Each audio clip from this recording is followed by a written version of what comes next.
Harper Audio presents Friend of the Devil by Peter Robinson, performed by Simon Prebble. Copyright 2008 by Eastvale Enterprises Incorporated. Production copyright 2008 by HarperCollins Publishers.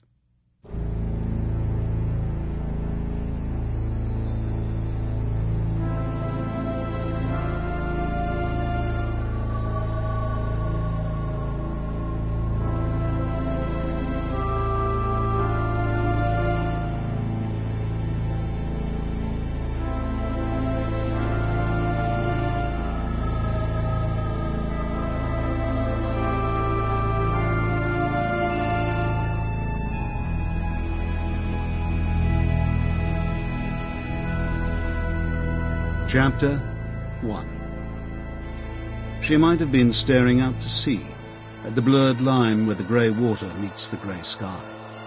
The same salt wind that rushed the waves to shore lifted a lock of her dry hair and let it fall against her cheek. But she felt nothing. She just sat there, her expressionless face pale and puffy, clouded black eyes wide open.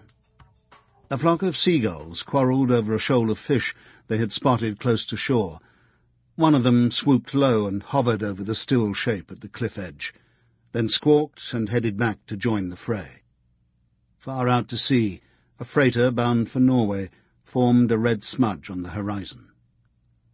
Another seagull flew closer to the woman, perhaps attracted by the movement of her hair in the wind.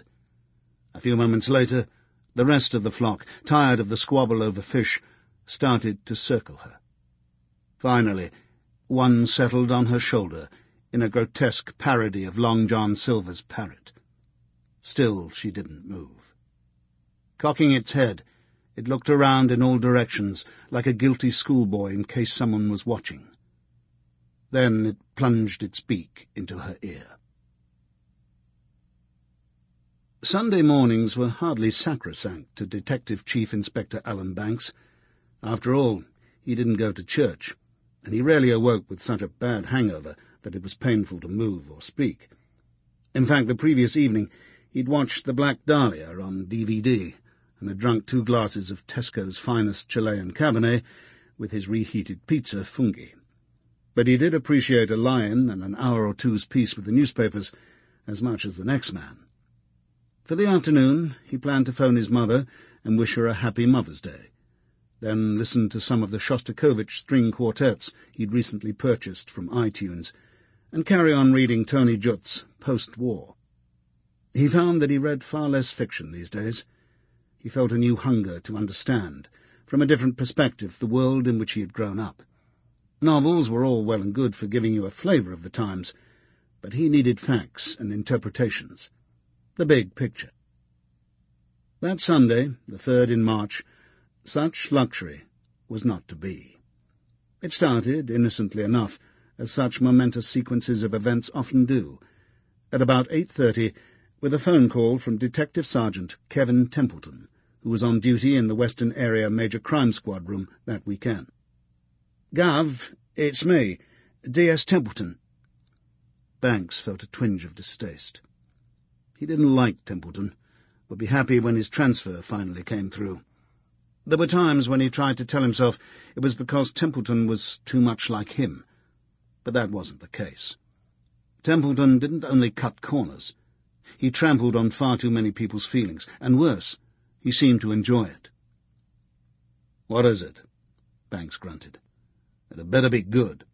"It's good, sir. You'll like it." Banks could hear traces of obsequious excitement in Templeton's voice. Since their last run-in, the young DS had tried to ingratiate himself in various ways, but this kind of phony, breathless deference was too Uriah Heep for Banks' liking. "Why don't you just tell me?" said Banks. "Do I need to get dressed?" He held the phone away from his ear as Templeton laughed. "I think you should get dressed, sir, and make your way down to Taylor's Yard as soon as you can."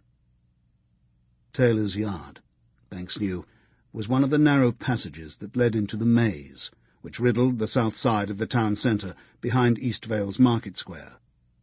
It was called a yard, not because it resembled a square or a garden in any way, but because some Sample complete. Ready to continue?